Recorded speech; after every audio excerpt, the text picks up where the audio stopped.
दोस्तों, जरा सोचिए, आप सुबह आंखें खोलें और आपको पता चले कि रात को आप जिस अजनबी के साथ सोए थे वो कोई और नहीं बल्कि आपका अपना खड़ूस पति है, जो शादी के तुरंत बाद आपको छोड़कर 2 साल के लिए विदेश भाग गया था। जी हाँ, हमारी आज की कहानी की हीरोइन जियांग नांगसी के साथ कुछ ऐसा ही हुआ है। और ट्विस्ट तो देखिए, उसका पति लू झिक्सिंग उसे पहचानता तक नहीं। अब इस मजेदार ड्रामे में आगे क्या होने वाला है, चलिए जानते हैं आज की इस मजेदार वीडियो में। स्वागत है आपका हमारे चैनल पर। अगर नए हैं तो जल्दी से सब्सक्राइब बटन दबा दीजिए। कहानी की शुरुआत में लू झिक्सिंग जियांग नांगसी के कमरे में आया।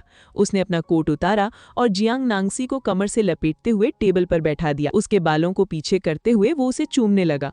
फिर उसने जियांग नांगसी को उठाकर बेड पर पटक दिया। लू झिक्सिंग ने अपनी टाई उतारी और जैसे ही जियांग नांगसी को अपने करीब खींचा तो जियांग नांगसी ने उसे नीचे की तरफ धकेल दिया। वो तुरंत लू झिक्सिंग के ऊपर आ गई और उसके शर्ट के बटन खोलने लगी। तभी लू झिक्सिंग ने दोबारा से पलटी मारी और जियांग नांगसी के हाथों को अपनी टाई से बांध दिया। उसने मुस्कुराते हुए कहा, तुम्हारी सारी रिस्पॉन्सिबिलिटी मैं लूंगा। और इस तरह दोनों ने पूरी रात एक साथ बिता दी। जब सुबह हुई तो जियांग नांगसी के कपड़े कमरे में यहाँ वहाँ बिखरे पड़े थे। वो लू झिक्सिंग से एकदम चिपक कर सो रही थी। नींद में उसने जैसे ही लू झिक्सिंग की चेस्ट यानी छाती पर हाथ फेरा, वैसे ही उसे अचानक एहसास हुआ कि ये मैं क्या कर रही हूँ। वो बुरी तरह चौंक गई। वो घबरा कर कहती है, ओ नो, ये मैंने क्या कर दिया? लू झिक्सिंग, ये तो मेरा पति है। ये मुझसे और मेरे परिवार से इतनी नफरत करता है कि शादी के बाद ही देश छोड़कर चला गया था। अगर इसे पता चला कि वो लड़की मैं थी तो ये मुझे जान से मार डालेगा। अब अपनी जान बचाने के लिए नांगसी वहां से दबे पांव दुम दबाकर भाग निकलती है। लेकिन कहानी में ट्विस्ट। दूसरी तरफ लू झिक्सिंग के दादी जी बेहद खुश हैं। वो कह रहे हैं, चलो, पोते ने आखिरकार शादी निभा ही ली, अब जल्द ही घर में परपोता खेलने वाला है। लेकिन भाई, यहाँ हमारे बॉस यानी लू झिक्सिंग का ईगो हर्ट हो गया है। वो गुस्से में कहता है, उस लड़की की इतनी हिम्मत कि मेरे साथ सोकर भाग गई, उसे ढूंढो। अब सीन शिफ्ट होता है शानहाई ग्रुप के ऑफिस में, जहां लड़कियों के बीच गॉसिप चल रही है कि उनका हैंडसम और अमीर सीईओ विदेश से वापस आ गया है। और अंदाजा लगाइए वो सीईओ कौन है? जी हाँ, वही खड़ूस पति लू झिक्सिंग। अब नांगसी इसी कंपनी के एचआर डिपार्टमेंट में काम करती है। अपनी पहचान छुपाने के लिए उसने एकदम सिंपल और अजीब सा हुकअप कर रखा है ताकि कोई उसे पहचान न पाए। लेकिन किस्मत तो देखिए, बॉस सीधे नांगसी के सामने आकर खड़ा हो जाता है और पूछता है, तुम्हारा नाम क्या है? शादीशुदा हो? नांगसी डरते डरते कहती है, जी, जियांग नांगसी, और मैं शादीशुदा हूँ। अब यहाँ हंसी की बात देखिए दोस्तों, बॉस इतना भुलक्कड़ है कि उसे अपनी ही बीवी का नाम याद नहीं। वो सोचता है, चलो, ये लड़की शादीशुदा है और दिखने में भी एकदम सिंपल है, तो ऑफिस की दूसरी लड़कियों की तरह मुझ पर डोरे नहीं डालेगी। बस फिर क्या था, वो तुरंत नांगसी को अपनी पर्सनल सेक्रेटरी बना लेता है। अब कहानी में आता है एक बड़ा ट्विस्ट और एंट्री होती है एक लालची विलेन की, जिसका नाम है जियाओ जियाओ, जो नांगसी की दोस्त है। होता यह है कि लू झिक्सिंग के असिस्टेंट उस रात वाली लड़की को ढूंढने का नाटक करता है और लू झिक्सिंग गलती से जियाओ जियाओ को वो लड़की समझ बैठता है। वो जियाओ जियाओ के सामने 50 लाख और एक आलीशान विला की चाबी रखकर कहता है, ये कल रात का मुआवजा है, अब से मैं तुम्हारा पूरा खर्च उठाऊंगा। अब जियाओ जियाओ को पता चल जाता है कि कल रात लू झिक्सिंग के साथ एक्चुअली नांगसी थी, लेकिन पैसों और ऐशो आराम की लालच में वो सच छुपा लेती है और सोचती है, नांगसी की तो वैसे भी शादी हो चुकी है, तो क्यों ना मैं ही इस अमीरजादे को फंसाकर करोड़पति बीवी बन जाऊं। वो झट से हाँ कर देती है। घर आकर जियाओ जियाओ नांगसी को ताना मारते हुए कहती है, मुझे नौकरी की जरूरत नहीं है, मुझे एक अमीर बॉयफ्रेंड मिल गया है जो मेरा खर्च उठाएगा। नांगसी उसे समझाने की कोशिश करती है कि अपने पैरों पर खड़ी हो, आत्मनिर्भर बनो, लेकिन लालच की पट्टी बांधे जियाओ जियाओ को लगता है कि नांगसी उससे जल रही है। अब ऑफिस में जियाओ जियाओ चालें चल रही है कि किसी तरह नांगसी को कंपनी से बाहर निकाला जाए। वो नांगसी को काम पर काम सौंपती है, लेकिन हमारी नांगसी भी कम नहीं है। वो बॉस के लिए कॉफी बनाती है, 3 भाग दूध और 1 भाग चीनी। अब ट्विस्ट देखिए, ये कॉफी का स्वाद सीधे बॉस के दिल को छू जाता है, क्योंकि ये उसका फेवरेट कॉफी स्टाइल है। लेकिन जब वो नांगसी से पूछता है तो नांगसी कहती है, अरे सर, मेरे पति को भी ऐसी ही कॉफी पसंद है, तो मुझे आदत है। बॉस का मुंह उतर जाता है। वो सोचता है, ये हर वक्त अपने पति का रोना लोती रहती है, मुझ में तो इसे कोई इंटरेस्ट ही नहीं है। खैर, बॉस को ऐसी ही सेक्रेटरी चाहिए थी जो उस पर डोरे न डाले, तो वो खुश हो जाता है। इसके बाद बॉस नांगसी को एक बिजनेस डिनर पर ले जाता है। वहां नांगसी बॉस को शराब पीने से बचाने के लिए खुद सारी ड्रिंक गटक जाती है। भाई, सेक्रेटरी हो तो ऐसी। लेकिन नशे में धुत होकर जब बॉस नांगसी का चेहरा देखता है तो उसका छठा सेंस जाग जाता है। वो कहता है, मैंने तुम्हें कहीं देखा है, तुम्हारी शक्ल बहुत पहचानी सी लगती है। नांगसी डर के मारे बहाना बनाती है, सर, ये आपका वहम है, गाड़ी में बैठिए और घर जाइए। बॉस नशे में धुत होकर अपने विला पहुंचता है, जहाँ वो लालची दोस्त जियाओ जियाओ पहले से बैठी है। जैसे ही जियाओ जियाओ बॉस को बेड पर सुलाने और उसके कपड़े बदलने की कोशिश करती है, बॉस को वो रात याद आ जाती है। लेकिन जैसे ही वो जियाओ जियाओ को छूता है, उसे झटका लगता है। बॉस का दिल चिल्ला उठता है, नहीं, इस लड़की का टच उस रात वाली लड़की जैसा बिल्कुल नहीं है। तुम कौन हो? बाहर निकलो यहाँ से। बॉस को समझ आ जाता है कि कुछ तो गड़बड़ है। वो सपने में भी अपनी सेक्रेटरी नांगसी को ही देख रहा है और सोच रहा है कि आखिर मुझे हर जगह नांगसी ही क्यों दिखाई दे रही है। तभी आ जाता है वैलेंटाइन डे और खड़ूस बॉस नांगसी को बुलाकर कहता है, 2 गिफ्ट्स तैयार करो, एक मेरी नाम की बीवी के लिए और दूसरा मेरे विला में रहने वाली लड़की यानी जियाओ जियाओ के लिए। अब ये सुनकर नांगसी का खून खौल उठता है। वो मन ही मन सोचती है, ये आदमी कितना बड़ा ठरकी है, एक तरफ बीवी, दूसरी तरफ रखेल। ऐसे पति से तो तलाक, सीधे तलाक लेना ही अच्छा है। अब कहानी में एंट्री होती है घर की सबसे बड़ी सुप्रीम कोर्ट यानी लू झिकसिंग की दादी माँ की। दादी फोन करके कहती हैं, 3 दिन बाद घर में खानदानी दावत है, अगर तुम मेरी प्यारी बहू को लेकर नहीं आए तो मैं खुद तुम्हारे विला पहुंच जाऊंगी। बॉस अपनी दादी से बहुत डरता है। वो झट से अपने असिस्टेंट को फोन घुमाता है, जल्दी पता लगाओ कि मेरी वो नाम की बीवी मिसेस लू कहाँ रहती है, उसे गिफ्ट भेजो और दावत में बुलाओ।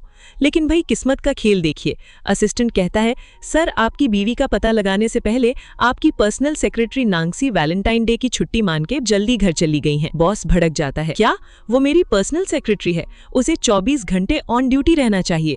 चलो गिफ्ट उठाओ और मेरे साथ चलो, आज तो उसे मैं खुद देखूंगा। ओहो दोस्तों, तो बॉस खुद अपनी सेक्रेटरी नांगसी को ढूंढने निकल पड़ा है। लेकिन उसे ये नहीं पता कि जिस मिसेस लू यानी अपनी बीवी को वो ढूंढ रहा है और जिस सेक्रेटरी नांगसी पर वो गुस्सा कर रहा है, वो दोनों एक ही हैं। बॉस अपने असिस्टेंट के साथ उस सोसाइटी में पहुंचता है जहां उसकी बीवी रहती है। असिस्टेंट बताता है कि उसकी बीवी की हालत बहुत खराब है। वो एक छोटे से किराए के घर में रहती है और किसी लालची कंपनी में बहुत कम सैलरी पर गधों की तरह काम करती है। बॉस को क्या पता कि वो जालिम कंपनी खुद उसी की है। खैर, जैसे ही बॉस अपार्टमेंट के कमरे के पास पहुंचता है, अचानक घर का दरवाजा खुलता है और सामने क्या दिखता है? एक काले चेहरे वाला भूत। भाई साहब, बॉस का चेहरा दरवाजे से टकराता है और वो डर के मारे पीछे हटता है। असिस्टेंट कहता है, सर ये इंसान था या भूत?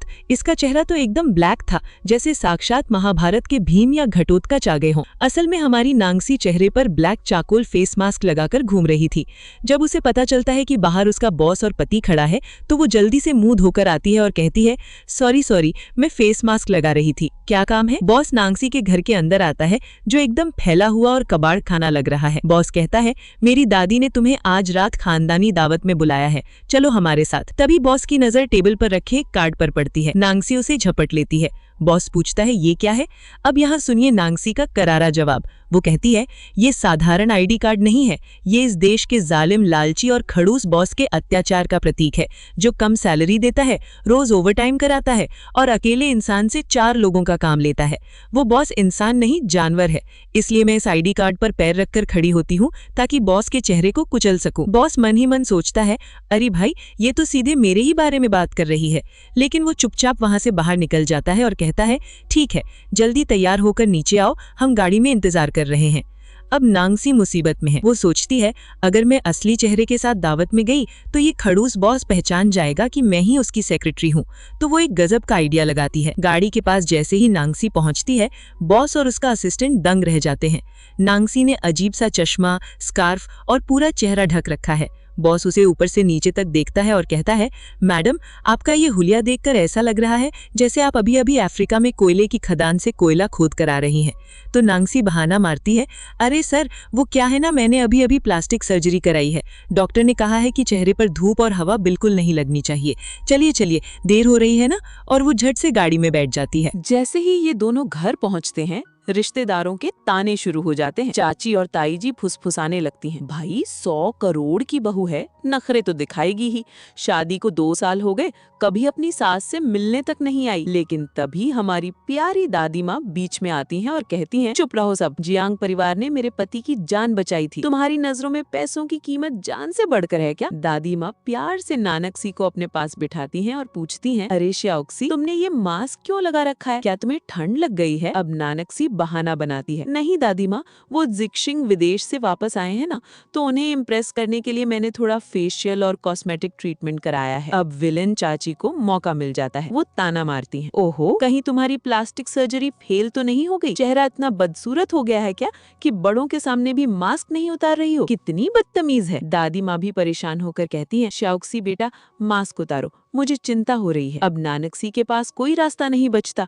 वो डरते डरते अपना मास्क और चश्मा उतारती है और जानते हैं क्या होता है? उसका चेहरा एकदम परफेक्ट और खूबसूरत है। दादी माँ राहत की सांस लेती हैं। ओह, मुझे तो लगा तेरा चेहरा खराब हो गया, तू तो अभी भी बहुत सुंदर है। लेकिन असली मजा तो यहाँ है दोस्तों। जैसे ही नानकसी का चेहरा सामने आता है, असिस्टेंट A4 यानी जियांग नान के होश उड़ जाते हैं।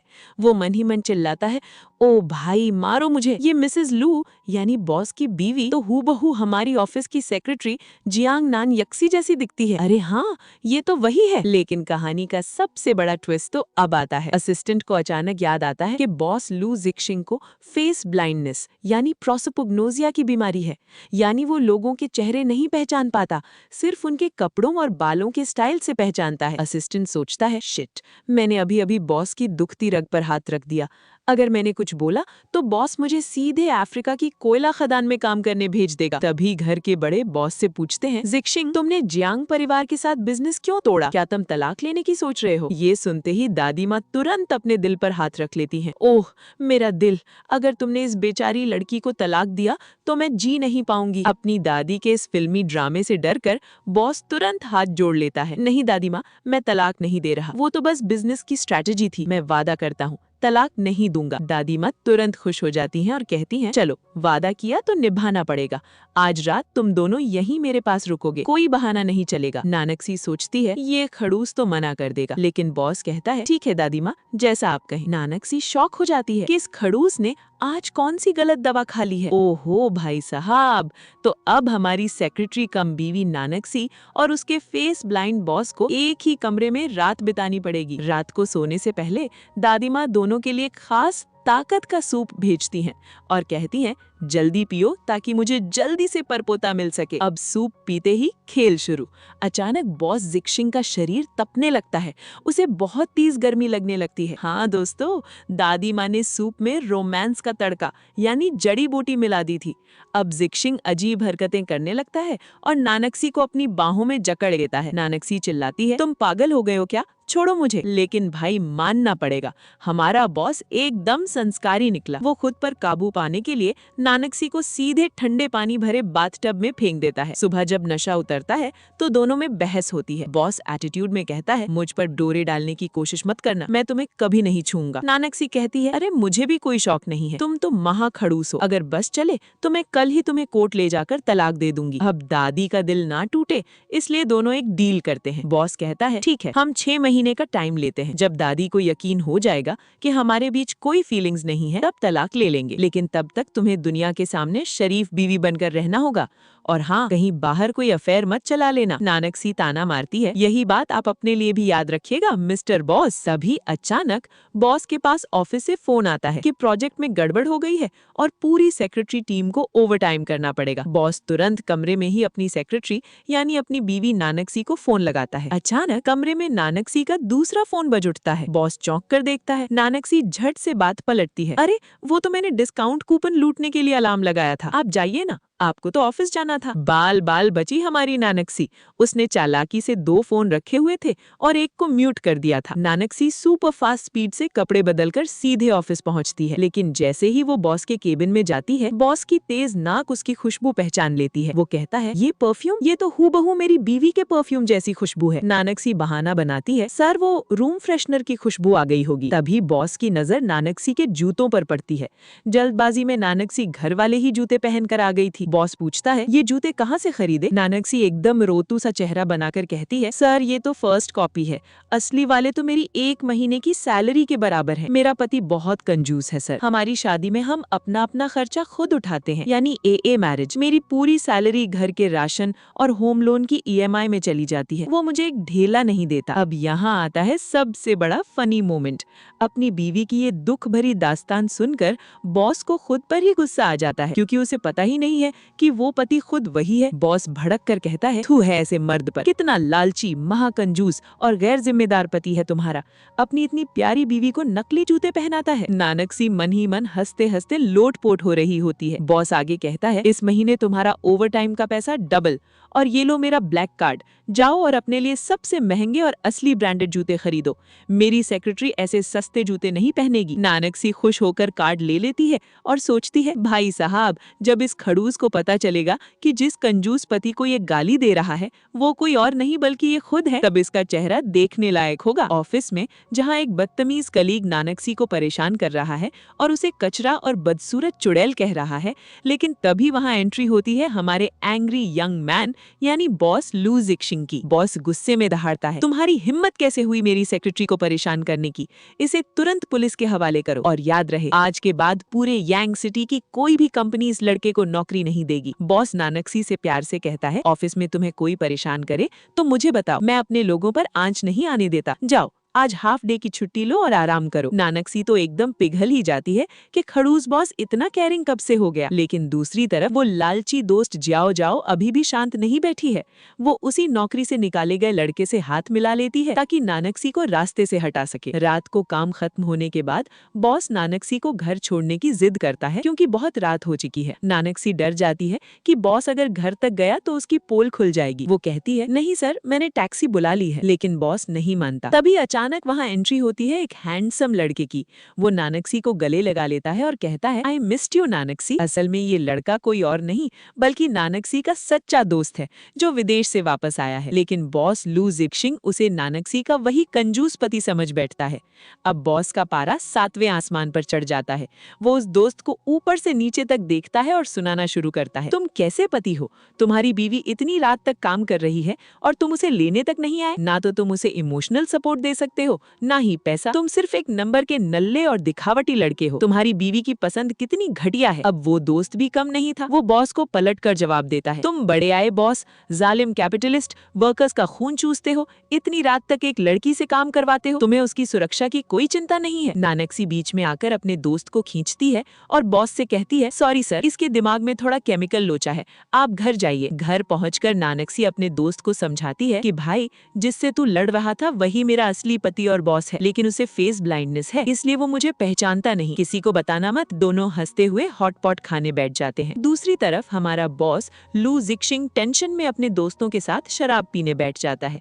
उसके दोस्त उसका मजाक उड़ाते हैं, क्या बात है भाई, भाभी ने घर से निकाल दिया क्या? वैसे तुम तो अपनी बीवी से कभी मिले ही नहीं, फिर ये आशिकों वाले चेहरे क्यों बना रखे हैं? तभी बॉस के फोन पर एक मैसेज आता है। मैसेज था हमारी प्यारी सेक्रेटरी नानकसी का, सर मैं सुरक्षित घर पहुंच गई हूँ, आप चिंता मत करना और जल्दी सो जाना, साथ में एक प्यारा सा हार्ट इमोजी। अब बॉस के दोस्त मैसेज देखकर हूटिंग करने लगते हैं, ओहो, ऐसी कौन सी सेक्रेटरी है जो आधी रात को बॉस को हार्ट इमोजी भेजती है? बेटा, दाल में कुछ काला नहीं, पूरी दाल ही काली है, तभी तुम अपनी बीवी को छोड़कर यहाँ अकेले गम गलत कर रहे हो। बॉस शर्मा जाता है और कहता है, चुप करो तुम सब, वो बस काम से लेट हुई थी इसलिए इन्फॉर्म कर रही है। बॉस के दोस्त नानसी को फोन करके कहते हैं, हेलो सेक्रेटरी जैंग, आपके बॉस टल्ली हो चुके हैं, जल्दी आकर इन्हें ले जाओ। नानसी भागती हुई पहुंचती है। वहाँ बॉस नशे में बड़बड़ा रहा होता है। तभी उसके दोस्त हंसते हुए एक ऐसा सच उगल देते हैं जिसे सुनकर नानसी के पैरों तले जमीन खिसक जाती है। दोस्त कहते हैं, सेक्रेटरी जियांग, तुम्हें पता है तुम्हारे बॉस को फेस ब्लाइंडनेस है, ये किसी का चेहरा नहीं पहचान पाते। नानसी मन ही मन चिल्लाती है, ओ माय गॉड, इसे चेहरों की बीमारी है। तो पिछली बार जो मैंने इतना भारी भरकम मेकअप और भेस बदला था वो सब बेकार गया, ये आदमी तो महाभुलक्कड़ निकला। खैर, नानसी बॉस को संभाल कर ले जाने लगती है। नशे में बॉस पूछता है, एक बात बताओ, मैं ज्यादा हैंडसम हूँ या तुम्हारा वो नल्ला पति? नानसी मक्खन लगाते हुए कहती है, सर आप ही सबसे हैंडसम हो। तभी अचानक गाड़ी में बॉस का बैलेंस बिगड़ता है और वो नानसी पर गिर जाता है, जिससे नानसी का चश्मा नीचे गिर जाता है। नानसी घबराकर तुरंत अपना चेहरा छुपाने लगती है। बॉस कहता है, चेहरा क्यों छुपा रही हो, जैसे मैंने तुम्हें मार दिया हो? नानसी बहाना बनाती है, सर मैं बहुत बदसूरत हूँ ना, इसलिए चश्मा लगाती हूँ। लेकिन बॉस को पहली बार नानसी का चेहरा धुंधला सा पर कुछ अलग और खास दिखने लगता है। अब बॉस घर जाने के बजाय सीधे होटल चलने को कहता है। नानसी डर जाती है कि भाई ये खड़ूस रात को होटल क्यों जा रहा है, लेकिन बॉस कहता है, ज्यादा दिमाग मत चलाओ, मैं वही तुम्हारा जालिम कुत्ता बॉस हूँ। तुम अगले कमरे में रुकोगी और सुबह उठकर ओवरटाइम करोगी क्योंकि कंपनी की बड़ी मीटिंग आने वाली है। नांसी राहत की सांस लेती है। चलो, ये अपनी औकात पर वापस आ गया। तभी अचानक नांसी के फोन पर उसके उसी दोस्त का फोन आ जाता है। वो गुस्से में चिल्लाता है, कहाँ रह गई तुम? क्या उस खड़ूस कैपिटलिस्ट बॉस ने तुम्हें फिर से रोक लिया? बॉस के तेज कान ये सब सुन लेते हैं। जैसे ही नांसी फोन रखती है, बॉस गुस्से में कहता है, आज रात तुम इसी होटल में रुकोगी, कहीं बाहर नहीं जाओगी। नांसी मन ही मन कहती है, ये ठरकी बॉस खुद तो रखेल रखता है और मेरी जासूसी कर रहा है, पर चलो, ओवरटाइम का डबल पैसा मिल रहा है तो सह लेंगे। अगली सुबह नांसी का वो दोस्त उससे मिलने आता है और कहता है, नांसी, तू उस खड़ूस की नौकरी क्यों कर रही है? तू अपनी करोड़ों की खानदानी जायदाद और बिजनेस संभाल, इस पागल के यहाँ गुलामी क्यों करना? और वैसे भी तू उसे सच क्यों नहीं बता देती कि वही तेरा असली पति है? नांसी घबराकर उसका मुंह बंद करती है। धीरे बोल भाई, अगर लू जी सिंह को पता चल गया कि उसकी सेक्रेटरी ही उसकी बीवी है तो वो मुझे कच्चा चबा जाएगा। लेकिन भाई साहब, ट्विस्ट तो देखिए। बॉस लू जी सिंह ठीक उनके पीछे आकर खड़ा हो जाता है। वो गुस्से और सस्पेंस से भरी आवाज में कहता है, तो ऐसा क्या है जो तुम दोनों मेरे बारे में छुपा रहे हो और नहीं चाहते कि मुझे पता चले? ओ भाई, मारो मुझे। नांसी के तो तोते उड़ जाते हैं। वो घबराकर सोचती है, शिट, इस खड़ूस ने हमारी कितनी बातें सुन ली। क्या हमारी पोल खुल गई? जैसे ही वो गुंडा चाकू चलाता है, हमारी नांसी अपनी जान की परवाह किए बिना सीधे बॉस के सामने आ जाती है और चाकू अपने हाथ पर खा लेती है। गुंडा पकड़ा जाता है और बॉस जी सिंह अपनी सेक्रेटरी नांसी को गोदी में उठाकर सीधे हॉस्पिटल भागता है। हॉस्पिटल पहुंचकर जब डॉक्टर पट्टी कर रहा होता है तो नांसी दर्द से चिल्लाती है। बॉस डॉक्टर को डांटता है, अरे थोड़ा आराम से करो, इसे बहुत दर्द हो रहा है। डॉक्टर कहता है, सर, इससे ज्यादा आराम से करूंगा तो पट्टी खुलेगी कैसे? अब हमारा खड़ूस बॉस अपनी फिक्र छुपाने के लिए नांसी पर चिल्लाने लगता है, तुम पागल हो क्या? चाकू के आगे कौन आता है? अगर तुम्हारी नस कट जाती तो? टिटनेस हो जाता तो? हाथ पर निशान पड़ जाता तो? नांसी बेचारी अपना सर पकड़ लेती है और सोचती है, बाप रे, मुझे तो पता ही नहीं था कि ये खड़ूस बॉस इतना बड़ा नानी अम्मा है। इतना लेक्चर तो मेरी सगी माँ ने भी नहीं दिया होगा। जब नांसी कहती है कि हॉस्पिटल बहुत महंगा है तो बॉस रोम झाड़ते हुए कहता है, चुपचाप लेटी रहो, ये हॉस्पिटल मेरे खानदान का ही है, यहाँ तुम्हारा एक ढेला भी नहीं लगेगा। अमीर लोगों के चौंचले भाई साहब। तभी वहाँ नांसी के वही धोखेबाज दोस्त जियाओ जियाओ उससे मिलने पहुँच जाती है। वो ऊपर से तो बड़ी हमदर्दी जताती है, ओ नांसी, तुम ठीक तो हो ना? तुमने बॉस के लिए अपनी जान दांव पर क्यों लगाई? लेकिन मन ही मन वो चुड़ैल सोच रही होती है, शिट, ये मर क्यों नहीं गई? अगर ये मर जाती तो मेरा रास्ता साफ हो जाता। नांसी उससे पूछती है, तू अपने उस अमीर बॉयफ्रेंड से कब मिलवाएगी? जियाओ जियाओ झूठ बोल देती है, अरे वो तो अभी देश से बाहर है, बहुत बिजी रहता है, उसे क्या पता कि वो अमीर बॉयफ्रेंड इसी हॉस्पिटल की लॉबी में घूम रहा है। तभी अचानक ट्विस्ट, बॉस की दादी माँ का पैर फिसल जाता है और वो भी उसी हॉस्पिटल में एडमिट हो जाती हैं। अब नांसी डर जाती है कि अगर पूरा लू खानदान यहाँ आ गया तो उसकी पोल खुल जाएगी कि वो सेक्रेटरी भी है और बहू भी। इसलिए वो चुपचाप वहाँ से भागने का प्लान बनाती है। लॉबी में जियाओ जियाओ जैसे ही बॉस जी सिंह को देखती है, वो उस पर डोरे डालने के लिए पास जाती है और कहती है, मिस्टर लू, आप बहुत दिनों से विला नहीं आए, मैं आपके लिए खाना बनाकर लाई हूँ। लेकिन हमारा बॉस तो अब अपनी सेक्रेटरी नांसी के प्यार में लट्टू हो चुका है। वो सीधे जियाओ जियाओ के सामने सबूतों की फाइल फेंककर सिंघम स्टाइल में दहाड़ता है, ये जो मेरी सेक्रेटरी पर हमला हुआ था, क्या ये सब तुम्हारी चाल थी? जियाओ जियाओ के पैरों तले जमीन खिसक जाती है। वो कांपते हुए कहती है, नहीं सर, मैंने तो बस आपके बारे में कुछ पूछताछ की थी। बॉस उसे आखिरी वार्निंग देते हुए कहता है, अगर आइंदा तुमने मेरे किसी भी इंसान को छूने की हिम्मत की तो याद रखना, तुम्हें इस पूरे शहर से ऐसा गायब करवाऊंगा कि तुम्हारा नामो निशान नहीं बचेगा। Get out. जियाओ जियाओ दुम दबाकर वहां से भाग निकलती है। दूसरी तरफ दादी माँ वार्ड में लेटी हैं और बॉस से पूछ रही हैं, मेरी प्यारी बहू श्याओसी कहाँ है? मैं बीमार हूँ और वो मुझसे मिलने भी नहीं आई। बॉस झूठ बोल देता है कि वो काम में बिजी है, लेकिन दादी माँ अड़ जाती हैं कि उसे अभी बुलाओ। नांसी जैसे ही दादी माँ के पास पहुँचती है, खड़ूस बॉस उसे घूरने लगता है। दादी माँ कहती है, देखा मेरी बहू मुझसे कितना प्यार करती है। लेकिन बॉस हैरान होकर नांसी के पास आता है और अचानक उसका चेहरा छूने लगता है। नांसी मन ही मन कांप जाती है, अरे इस खड़ूस को क्या हो गया? दादी के सामने रोमांस सूझ रहा है क्या? असल में बॉस को नांसी का चेहरा कुछ जाना पहचाना सा लगने लगा है। वो पूछता है, तुम्हारी प्लास्टिक सर्जरी का निशान ठीक हो गया? नांसी कहती है, हाँ सर, सब ठीक है। तभी वहाँ विलेन चाची आ धमकती है और नांसी के हाथ पर बंधी पट्टी देखकर कहती है, ओहो, बहू जी के हाथ पर ये पट्टी कैसी? क्या तुम दोनों पति पत्नी में लड़ाई हुई है? नांसी बात संभालते हुए कहती है, नहीं चाची जी, वो मैं दादी माँ के लिए सूप बना रही थी ना, तो मेरा हाथ जल गया। अब बॉस का शातिर दिमाग दौड़ने लगता है। वो सोचता है, मेरी सेक्रेटरी नांसी के भी इसी हाथ पर चोट है और मेरी बीवी के भी इसी हाथ पर, क्या ये दोनों एक ही है? लेकिन लेकिन तभी वो पट्टी का स्टाइल देखता है। नांसी बहुत चालाक थी, उसने हॉस्पिटल से भागकर घर पर खुद से पट्टी बांधी थी, इसलिए पट्टी का डिजाइन अलग था। बॉस सोचता है, नहीं नहीं, मेरी सेक्रेटरी की पट्टी तो डॉक्टर ने बांधी थी, ये वो नहीं हो सकती। भाई साहब, बाल बाल बची हमारी नांसी। हॉस्पिटल से निकलते हुए बॉस नांसी को ताना मारता है, तुमने जासूसी करके पता लगाया ना कि दादी यहाँ भर्ती है? लू परिवार की खबरें छुपा कर रखी गई थी।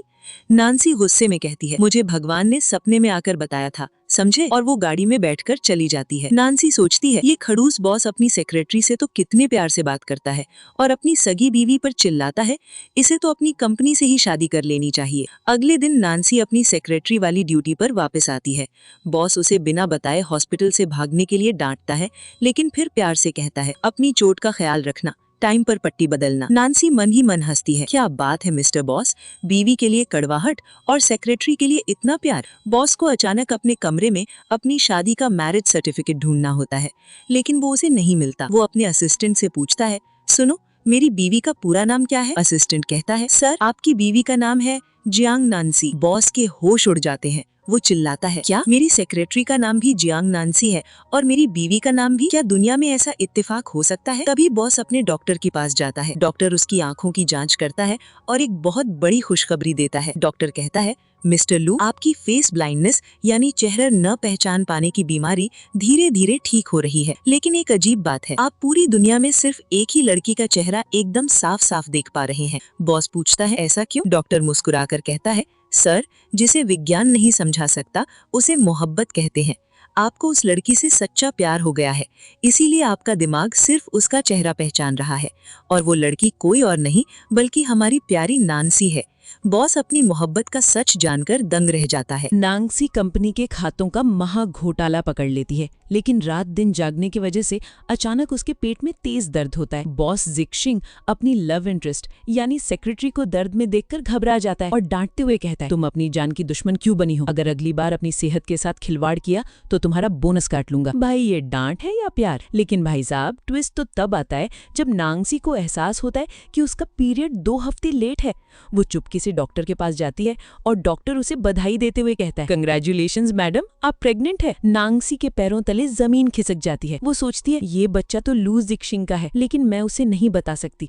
वो तो विला में अपनी रखेल जियाओ जियाओ को रखे हुए है। अगर उसे पता चला तो वो मेरा बच्चा अबॉर्ट कराने को कहेगा। मैं अपने बच्चे को खुद पालूंगी। तभी हॉस्पिटल में फिर से आग धमकती है वो लालची सहेली जियाओ जियाओ। वो नांसी की प्रेगनेंसी रिपोर्ट देख लेती है और जल भुनकर कोयला हो जाती है। वो सोचती है, ये लड़की हमेशा मेरे रास्ते में आ जाती है, इसके बच्चे को तो दुनिया में आने से पहले ही खत्म करना होगा। और वो चालाकी से डॉक्टर को रिश्वत देकर प्रेगनेंसी की दवाओं की जगह अबॉर्शन पिल्स यानी गर्भपात की दवाइयां पैक करवाने की साजिश रचती है। कितनी बड़ी चुड़ैल है यार ये। लेकिन मुसीबतें यहीं खत्म नहीं होती। तभी वहां विलन चाची लियन रॉ हाथ में डंडा लेकर आ जाती है। दरअसल नांसी ने चाची के पति का करोड़ों का घोटाला पकड़ लिया था, जिसे वो जेल है आने वाले थे। चाची पागल हो जाती है और नांसी पर चिल्लाती है, तूने मेरे हंसते खेलते परिवार को बर्बाद कर दिया। तू लू जिक्शिंग के दम पर उड़ रही है ना, आज मैं तुझे जिंदा नहीं छोड़ूंगी। चाची नांसी पर जानलेवा हमला कर देती है। नांसी चिल्लाती है, बचाओ। और तभी वहां हमारा हीरो यानी लू जिक्शिंग एंट्री मारता है। वो नांसी को बचाने के लिए खुद आगे आ जाता है और चाची का वार सीधे अपने सिर पर खा लेता है। बॉस लहूलुहान होकर जमीन पर गिर जाता है और बेहोश हो जाता है। गुंडे और चाची पकड़े जाते हैं। नांसी रोते हुए बॉस को जगाने की कोशिश करती है, उठो मिस्टर लू, आपको कुछ नहीं होना चाहिए। तभी जिक्शिंग धीरे धीरे अपनी आंखें खोलता है। सिर पर लगी चोट और प्यार के असर से अचानक उसकी फेस ब्लाइंडनेस का ताला खुल जाता है। उसकी आंखों के सामने का धुंधलापन गायब हो जाता है। नांसी का चश्मा गिर चुका था। बॉस पहली बार अपनी सेक्रेटरी का चेहरा एकदम साफ साफ देखता है, लेकिन जैसे ही वो चेहरा देखता है उसके दिमाग की बत्ती जल जाती है। बॉस मन ही मन सोचता है, ओ माय गॉड, ये चेहरा, ये तो हूबहू मेरी नाम की बीवी जियांग नांसी का है। नो वंडर इसे मेरी दादी की बीमारी का पता था, इसे मेरी फेवरेट कॉफी का स्वाद पता था, और ये हमेशा मुझसे मिलने भारी भरकम मेकअप में आती थी। मेरी सेक्रेटरी ही मेरी असली बीवी है। बॉस उठकर बैठता है और नांसी को सीधे आंखों में देखते हुए पूछता है, तुमने अपनी पहचान छुपाकर मेरी कंपनी में काम क्यों किया? तुम मुझसे क्या छुपा रही हो मिसेस लू? नांगसी शॉक हो जाती है कि आखिरकार खड़ूस बॉस ने उसे पहचान ही लिया। इधर हॉस्पिटल से जो अबॉर्शन पिल्स उस विलेन दोस्त जियाओ जियाओ ने नांगसी को दी थी, नांगसी उसे खाने ही वाली होती है। तभी वहाँ हमारा केयरिंग बॉस आ धमकता है। वो देखता है कि दवा की शीशी पर कोई लेबल नहीं है। बॉस गुस्से में कहता है, बिना लेबल की दवाइयाँ कौन खाता है? इसे मैं कॉन्फिस्केट कर रहा हूँ। कल हॉस्पिटल चलकर अच्छी दवा लाएंगे। भाई ऐसे कहते हैं, जय को राखे साइयां मार सके न कोई। जियाओ जियाओ का प्लान यहाँ भी फेल हो गया। इसके बाद दोनों घर आते हैं। डिनर टेबल पर बॉस नांगसी को घूरते हुए कहता है, सेक्रेटरी जियांग, क्या तुम्हारी कोई जुड़वा बहन है? तुम्हारा चेहरा मुझे बहुत जाना पहचाना और स्पेशल लगता है। नांगसी डर के मारे खांसने लगती है और सोचती है, ये खड़ूस तो फेस ब्लाइंड था, अब ये फ्लर्टिंग लाइनें कहाँ से सीख कर आ रहा है। अब विलन जियाओ जियाओ देखती है कि 3 दिन हो गए और नांगसी का अबॉर्शन नहीं हुआ तो वो पागल हो जाती है। वो सीधे लू जिक्शिंग के ऑफिस के केबिन में घुस जाती है और जबरदस्ती बॉस को छूने और गले लगाने की कोशिश करती है। वो कहती है, मिस्टर लू, आप बहुत दिनों से विला नहीं आए, मैं आपसे मिलने आई हूँ। बॉस उसे झटक देता है और चिल्लाता है, गेट आउट, दूर रहो मुझसे। लेकिन भाई साहब, ठीक उसी वक्त हमारी नांगसी बॉस को फाइल देने के लिए केबिन का दरवाजा खोलती है और ये नज़ारा देख लेती है। नांगसी का दिल टूट जाता है। वो सोचती है, धिक्कार है ऐसे पति पर। एक तरफ ये मेरा बॉस बनकर घूम रहा है और दूसरी तरफ मेरी सबसे अच्छी दोस्त इसकी रखेल बनी बैठी है। ये आदमी थूकने के लायक भी नहीं है। घर पहुंचकर जियाओ जियाओ नांगसी का सामना करती है और उल्टा चोर कोतवाल को डांटे वाला ड्रामा शुरू कर देती है। वो कहती है, नांगसी, तू कितनी बेशर्म है। तूने देख लिया ना कि लू जिक्शिंग मेरा अमीर बॉयफ्रेंड है। तू शादीशुदा होकर भी मेरे बॉयफ्रेंड पर डोरे डाल रही है और उसके घर में रह रही है। मैं यहाँ सिर्फ काम के सिलसिले में रुकी हूँ जियाओ जियाओ। तभी जियाओ जियाओ इस कहानी का सबसे बड़ा झूठ बोलती है, महाब्लफ। वो अपने पेट पर हाथ रखकर कहती है, सुन नांगसी, मैं लू जिक्शिंग के बच्चे की माँ बनने वाली हूँ। हम दोनों इस बच्चे का बेसब्री से इंतजार कर रहे हैं। क्या तू एक मासूम बच्चे को बिना बाप के अनाथ बनाना चाहती है? हमारे बीच से हट जा। ये सुनकर नांगसी के पैरों तले जमीन खिसक जाती है।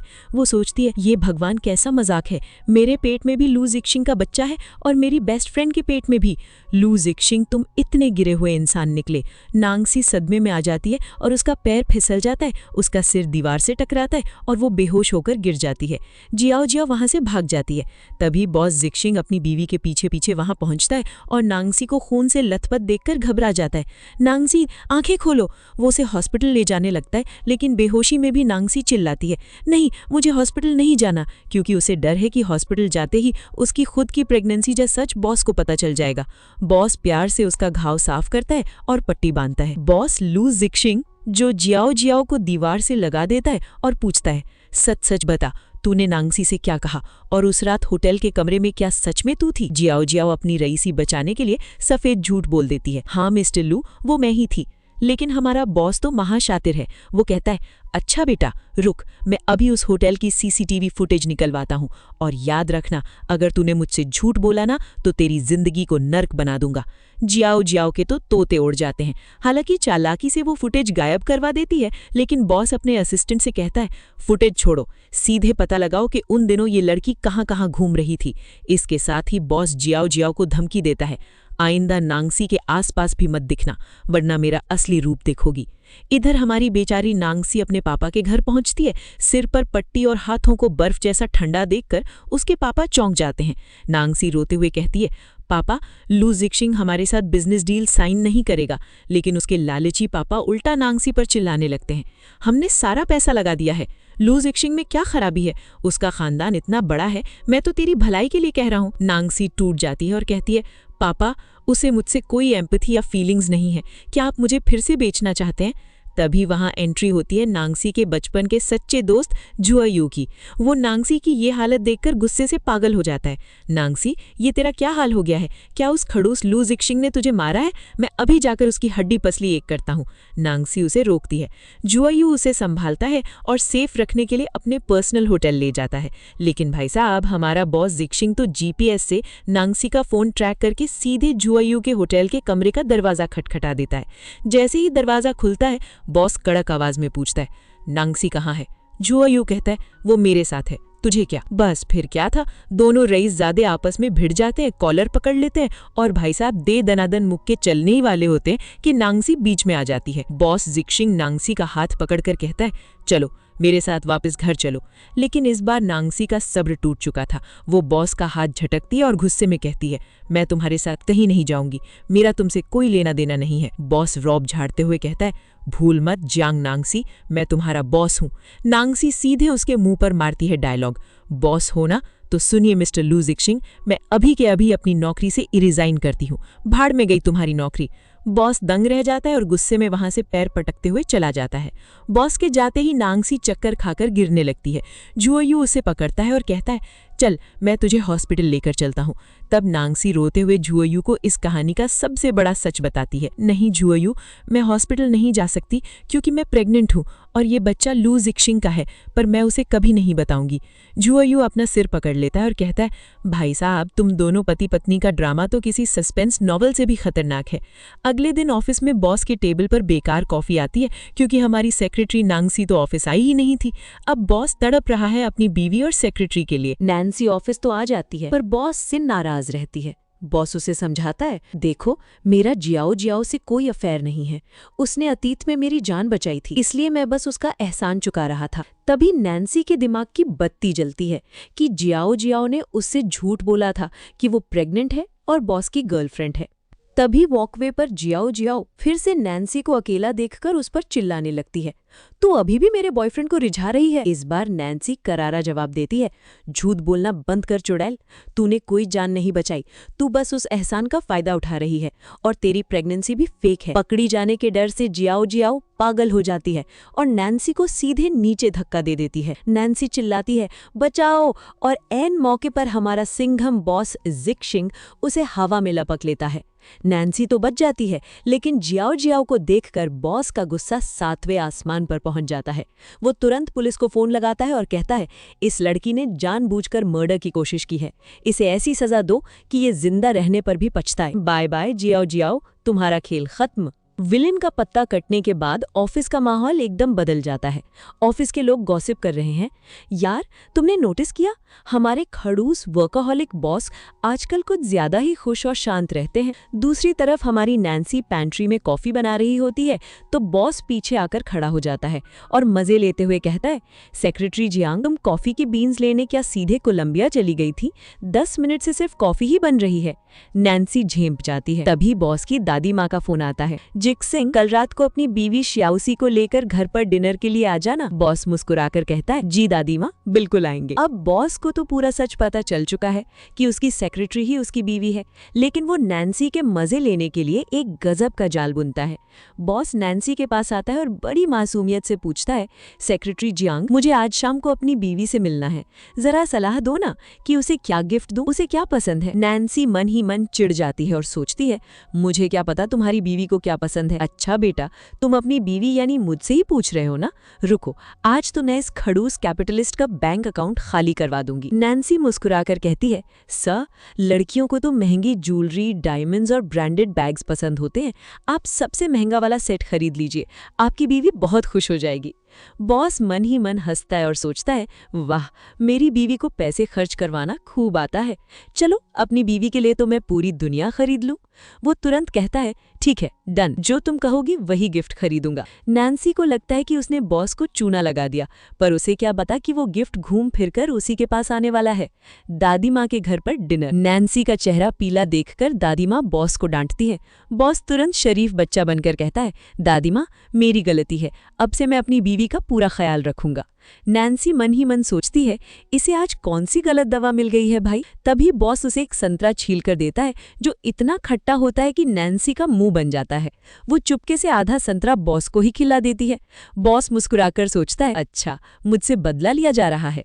लेकिन तभी वहां विलन सास यानी बॉस की माँ एंट्री मारती है और कहती है, जिक्सिंग, तुम इस जियांग नैन्सी को तलाक कब दे रहे हो? ये बहुत चालाक है, ये वही सेक्रेटरी है जो पैसे के लिए तुम्हारे करीब आई है। बॉस अपनी माँ को कड़क आवाज में जवाब देता है, माँ, मैं नैन्सी को कभी तलाक नहीं दूंगा, वो मेरी सेक्रेटरी भी है और मेरी बीवी भी। मैं अपनी पसंद की लड़की पर पैसे खर्च करने में बहुत खुश हूँ, आप अपनी बहू के साथ तमीज से रहना सीख लीजिए। वाह भाई साहब, बॉस तो फुल मजनू बन चुका है। अगले दिन ऑफिस में बॉस नैन्सी से मजे लेते हुए पूछता है, सेक्रेटरी जियांग, अगर कोई पति अपनी बीवी को मनाना चाहे तो उसे क्या करना चाहिए? मुझे उसे एक ग्रैंड प्रपोजल और शादी देनी है। नैन्सी सोचती है, ये अपनी रखेल के लिए कर रहा है क्या? वो चिढ़कर कहती है, सर, बैग्स खरीदिए, लड़कियों के सारे दुख दूर हो जाते हैं। बॉस तुरंत डिजाइनर के पास जाता है और कहता है, यान सिटी का सबसे बड़ा और सबसे महंगा बैग पैक करो, मेरी बीवी को महंगा ही पसंद है। लेकिन इसी बीच जेल की तरफ भाग रही वो चुड़ैल जियाओ जियाओ आखिरी चाल चलती है। वो बॉस को नैन्सी और उसके दोस्त झुओयुए की कुछ पुरानी तस्वीरें भेजकर फोन करती है। लू जिक्सिंग, तू जिस नैन्सी को पलकों पर बिठा रहा है ना, वो 1 नंबर की चालू है, वो तुझसे प्यार नहीं करती। बॉस गुस्से में दहाड़ता है, तेरी इस घटिया चाल से कुछ नहीं होगा, मैं तुझे ढूंढकर मिट्टी में मिला दूंगा। इधर नैन्सी अपनी प्रेगनेंसी का चेकअप कराने के लिए सुबह की लीव लेती है। क्योंकि विलेन अभी पकड़े नहीं गए थे, इसलिए सिक्योरिटी के लिए उसका बेस्ट फ्रेंड झुओयुए उसके साथ हॉस्पिटल आता है। झुओयुए मजाक में कहता है, यार अगर किसी को पता चला कि मैं कुंवारा होकर गायनेकोलॉजिस्ट के चक्कर काट रहा हूं तो मेरी इज्जत का कचरा हो जाएगा। चल इस बच्चे का पापा मुझे ही बना दे। नैन्सी हंसते हुए कहती है, मैंने सोच लिया है, लू जिक्सिंग मुझसे प्यार करता है, आज मैं उसे प्रेगनेंसी का सच बता दूंगी।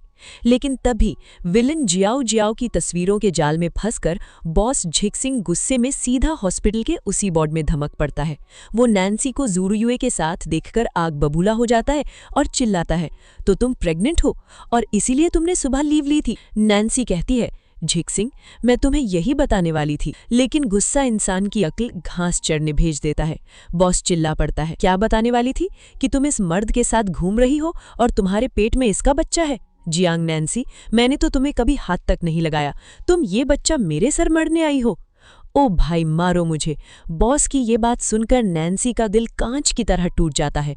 वो रोते हुए कहती है, लू जिक्सिंग, तुम मेरे बारे में ऐसा सोचते हो? तुम 1 नंबर की घटिया इंसान हो। झुओयुए को भी गुस्सा आ जाता है। वो बॉस का कॉलर पकड़कर कहता है, कमीने, नैन्सी को तुझसे शादी ही नहीं करनी चाहिए थी। बॉस गुस्से में कहता है, हाँ, तुम्हारी कंपनी बर्बाद हो रही है ना, इसीलिए तुम मेरे पैसों के लिए जाल बुन रही थी। तुम दोनों की इस गंदी चाल के लिए मैं तुम्हें कभी माफ नहीं करूंगा। और बॉस वहां से चला जाता है, हमारी बेचारी प्रेग्नेंट नैन्सी को रोता हुआ छोड़कर। तलाक के तुरंत बाद नैन्सी ऑफिस से भी अपना बोरिया बिस्तर समेटकर चली जाती है। इधर बॉस का असिस्टेंट भागता हुआ केबिन में आता है और कहता है, सर, उस रात की सीसीटीवी फुटेज और लिफ्ट की सर्वेलेंस मिल गई है। उस रात आपकी मंजिल पर जियाओ जियाओ नहीं, बल्कि आपकी असली वाइफ मिसेस जियांग नैन्सी आई थी। ये सुनते ही लू जिक्सिंग के होश उड़ जाते हैं। उसके दिमाग में बिजली कौंधती है। ओ माय गॉड, इसका मतलब वो बच्चा किसी और का नहीं बल्कि मेरा ही है। मैं कितना बड़ा गधा हूँ, मैंने अपनी प्रेग्नेंट बीवी पर शक किया और उसे तलाक दे दिया। बॉस तुरंत नैन्सी को फोन मिलाता है, लेकिन भाई साहब, नैन्सी ने तो उसे सीधे ब्लॉक कर दिया था। अब बॉस सिर पकड़कर रोने लगता है, ये मैंने क्या कर दिया। दूसरी तरफ नैन्सी अपने घर पर आराम से खाना खा रही होती है। वो सोचती है, दिल टूटा है तो क्या हुआ, बच्चे के लिए तो खाना पड़ेगा ही। तभी उसका असिस्टेंट आकर कहता है, मैडम, मिस्टर लू बाहर खड़े हैं और कह रहे हैं जब तक आप नहीं मिलेंगी वो यहाँ से नहीं जाएंगे। नैन्सी के पापा गुस्से में लाल होकर बाहर निकलते हैं और दहाड़ते हैं, ओए लू जिक्सिंग, तेरी हिम्मत कैसे हुई मेरी बेटी का दिल दुखाने की? अभी 24 घंटे भी नहीं हुए तलाक को और तू यहाँ वापस आ गया? भाग यहाँ से, वरना पुलिस बुला लूंगा। बॉस बेचारा हाथ जोड़कर रोने लगता है, पापा, मुझसे बहुत बड़ी गलती हो गई, मुझे मेरी शियाओसी से एक बार माफी मांगने दीजिए। लेकिन पापा उसे धक्का देकर भगा देते हैं। तभी बॉस के फोन पर खबर आती है कि उसके तलाक की बात सुनकर दादी माँ सदमे से बेहोश हो गई हैं। अब हमारी प्यारी दादी माँ तो ठहरी शातिर। वो हॉस्पिटल में भर्ती होकर नैन्सी को फोन करती हैं, बहू, मेरी तबीयत ठीक नहीं है, मुझसे मिलने आ जाओ। नैन्सी भागी भागी आती है। वो दादी माँ को संतरा खिला रही होती है। तभी अचानक वार्ड का दरवाजा खुलता है और लू जिक्सिंग फूलों का गुलदस्ता लेकर आता है। दादी माँ मुस्कुराकर वहां से खिसक जाती है। बॉस तुरंत नैन्सी के घुटनों के पास बैठ जाता है, कान पकड़ता है और रोते हुए कहता है, शियाओसी, मुझे माफ कर दो, मुझे सब सच पता चल गया है। उस रात तुम मेरे साथ थीं और ये बच्चा मेरा ही है। तुम मुझे जो सजा देना चाहो दे दो, बस मुझसे बात करना बंद मत करो। लेकिन हमारी नैन्सी भी अब फुल एटीट्यूड में आ चुकी थी। वो अपना हाथ झटकती है और कहती है, मिस्टर लू जिक्सिंग, आपने जांच करने में थोड़ी देर कर दी। ये बच्चा आपका नहीं है और मैं अपने दोस्त झुओयुए के साथ बहुत खुश हूँ। आप कृपया मेरी नजरों के सामने से दफा हो जाइए। और वो वहां से पैर पटक कर चली जाती है। लेकिन मजनू बॉस हार मानने वालों में से नहीं था। अगले हफ्ते नैन्सी अब खुद की कंपनी की प्रेसिडेंट यानी प्रेसिडेंट जियांग बन चुकी है और अपने केबिन में बैठी है। तभी उसका सेक्रेटरी आकर कहता है, मैडम, मिस्टर लू ने इस हफ्ते तीसरी बार आपके लिए लाल गुलाब और करोड़ों के गिफ्ट्स भेजे हैं। वो बॉस के भेजे सारे फूल और गिफ्ट्स वापस करवा देती है। लेकिन हमारा बॉस तो ढीठ निकला। वो दोपहर में खुद लंच बॉक्स लेकर नैनेक्सी के केबिन में घुस जाता है और कहता है, तुम दोपहर तक बिना खाए काम कर रही हो, अपनी सेहत का ख्याल रखो, चलो खाना खाओ। नैनेक्सी चिल्लाती है, तुम्हें अंदर किसने आने दिया, गेट आउट। बॉस हंसकर कहता है, मैंने रिसेप्शन पर कह दिया कि मैं अपनी बीवी से मिलने आया हूँ, तो उन्होंने मुझे इज्जत से ऊपर भेज दिया। तभी वहाँ नैनेक्सी का बेस्ट फ्रेंड जुओ युए आ जाता है और कहता है, अरे ओए एक्स हस्बैंड, शर्म नहीं आती मेरी होने वाली बच्ची के पापा को परेशान करते हुए। बॉस को गुस्सा आ जाता है और वो जुओ युए को कड़क वार्निंग देता है। लेकिन तभी जुओ युए को पता चलता है कि जो 300 मिलियन रुपए उसने नैनेक्सी के बिजनेस में लगाए थे वो उसके पापा को पता चल चुके हैं और वो उसे वापस बुला रहे हैं। असल में ये चाल हमारे मजनू बॉस ने ही चली थी ताकि वो जुओ युए का पत्ता साफ करके खुद नैनेक्सी की मदद कर सके। बॉस कहता है, मैं तुम्हें पैसे दे सकता हूँ नैनेक्सी, पर स्वाभिमानी नैनेक्सी चिल्लाती है, चाहे मेरी कंपनी डूबे या मैं बर्बाद हो जाऊं, मैं तुम्हारा एक ढिला भी नहीं लूंगी, तुम दोनों के दोनों मेरे सामने से दफा हो जाओ। अब फंड्स की कमी की वजह से नैनेक्सी को शहर के कुछ बड़े और बदतमीज बिजनेसमैन के साथ डिनर मीटिंग करनी पड़ती है। वहां के लोग बहुत गिरे हुए होते हैं। वो नैनेक्सी के सामने शराब का ग्लास बढ़ाते हुए कहते हैं, प्रेसिडेंट जियांग, बिजनेस डील चाहिए तो ये शराब का ग्लास पीना पड़ेगा, एक ग्लास पियोगी तो 10 मिलियन का इन्वेस्टमेंट और बढ़ा देंगे। नैनेक्सी मना करती है, सॉरी मैं ड्रिंक नहीं कर सकती। इस पर वो बदतमीज लोग उसका मजाक उड़ाने लगते हैं, अरे तुम अब लू परिवार की बहू नहीं हो, तुम्हारा लू झिक्सिंग से तलाक हो चुका है, पूरे मार्केट में ये खबर फैल चुकी है, अगर ये ग्लास नहीं पिया तो हम सब मिलकर तुम्हारी कंपनी को बर्बाद कर देंगे। नैनेक्सी बेचारी फंस जाती है और वॉशरूम जाने का बहाना बनाती है, पर वो लोग उसका रास्ता रोक लेते हैं। लेकिन भाई साहब तभी एंट्री होती है हमारे एंग्री यंग मैन लू झिक्सिंग की। वो सीधे वहां पहुंचता है और बदतमीज बिजनेसमैन का हाथ मरोड़ देता है। वो विलन्स को घूरते हुए कहता है, किसकी हिम्मत हुई मेरी बीवी को हाथ लगाने की, आज तुम सब ने मेरी बीवी का बहुत अच्छे से ख्याल रखा है, मैं इसे हमेशा याद रखूंगा और तुम सबसे एक एक करके हिसाब चुकता करूंगा। बॉस का खौफ देखकर उन बदतमीज बिजनेसमैन की पैंट गीली हो जाती है। वो आपस में फुसफुसाते हैं, अरे भागो भाई, किसने कहा था इनका तलाक हो गया है, लू झिक्सिंग तो इसके प्यार में पागल है, ये हमें जिंदा नहीं छोड़ेगा। और वो सब वहां से दुम दबाकर भाग जाते हैं। नैनेक्सी बाहर आती है तो बॉस उसे डांटता है, तुम उन बदतमीजों के साथ ड्रिंक करने को तैयार थी पर मेरा इन्वेस्टमेंट लेने को तैयार नहीं हो, तुम्हें पता है वो कितने खतरनाक लोग हैं। नैनेक्सी रोते हुए कहती है, मुझे तुम्हारी झूठी फिक्र नहीं चाहिए, तुमने ही पूरी दुनिया में ढिंडोरा पीटा है ना कि हमारा तलाक हो गया है, तभी तो वो लोग मुझे परेशान कर रहे थे। बॉस हैरान होकर कहता है, मैंने भगवान की कसम किसी को नहीं बताया कि हमारा तलाक हुआ है। होटल से निकलते ही विलेन लू शियान के भेजे हुए गुंडे नैनेक्सी पर हमला कर देते हैं।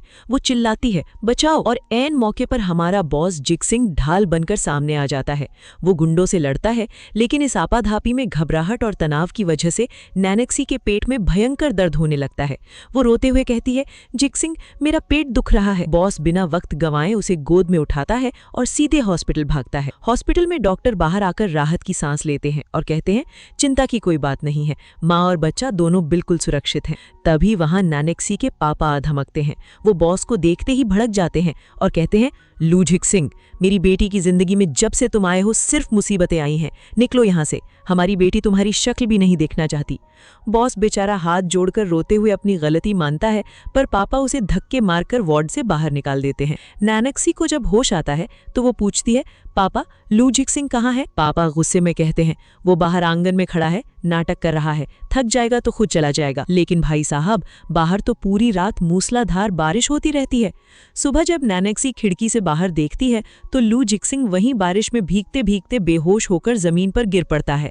नैनेक्सी चिल्लाती है, झिक्सिंग, और भागकर बाहर आती है। डॉक्टर बताते हैं कि पूरी रात भीगने की वजह से उसे गंभीर निमोनिया यानी अक्यूट निमोनिया हो गया है। नैनेक्सी उसके पास बैठती है तो बॉस अपनी टूटी आवाज में कहता है, शियाओसी मुझे माफ कर दो। नैनेक्सी मुस्कुराकर उसे डांटती है, चुप रहो, तुम्हारी आवाज कितनी गंदी लग रही है, यानी हमारी हीरोइन का दिल पिघल चुका है। तभी वहां विलन सास बॉस की माँ आकर फिर से तमाशा शुरू करती है, तुम मेरे बेटे का पीछा क्यों नहीं छोड़ देती, तुम तो हमारे पैसों के लिए सेक्रेटरी बनकर आई थी। इस बार नैनेक्सी करारा जवाब देती है, मिसेस लू, मैंने शादी का 1 बिलियन रुपया लू परिवार को वापस कर दिया है, मैं खाली हाथ इस शादी से निकली हूँ, इसलिए तमीज से बात कीजिए। और तभी हमारा मजनू बॉस भी अपनी माँ को साफ साफ कह देता है, माँ, इस जिंदगी में शियाओसी के अलावा मेरी कोई बीवी नहीं होगी, अगर आपको वो पसंद नहीं तो हम शादी के बाद आपसे दूर रहेंगे। बेचारी सास का मुंह छोटा हो जाता है और वो हमेशा के लिए हार मानकर चली जाती हैं। इसके बाद नैनेक्सी मजे लेते हुए बॉस से पूछती है, अच्छा ये बताओ, तुम्हारी फेस ब्लाइंडनेस कब ठीक हुई? बॉस शरारती मुस्कान से कहता है, मैंने डॉक्टर से इलाज करवा लिया था, मैं तो बस तुम्हारी सेवा पाने के लिए नाटक कर रहा था। नानकसी हंसते हुए कहती है, बड़े झूठे हो तुम। अब कहानी कुछ महीने आगे बढ़ती है। दोनों फिर से एक हो चुके हैं। नानकसी का डिलीवरी का समय नजदीक आ चुका है। बॉस ऑफिस का सारा काम छोड़कर पूरे दिन अपनी प्यारी बीवी की सेवा में लगा रहता है, उसे सूप पिलाता है और पैम्पर करता है। तभी अचानक चलते चलते नानकसी रुक जाती है और उसका सूप का कटोरा हाथ से छूट जाता है।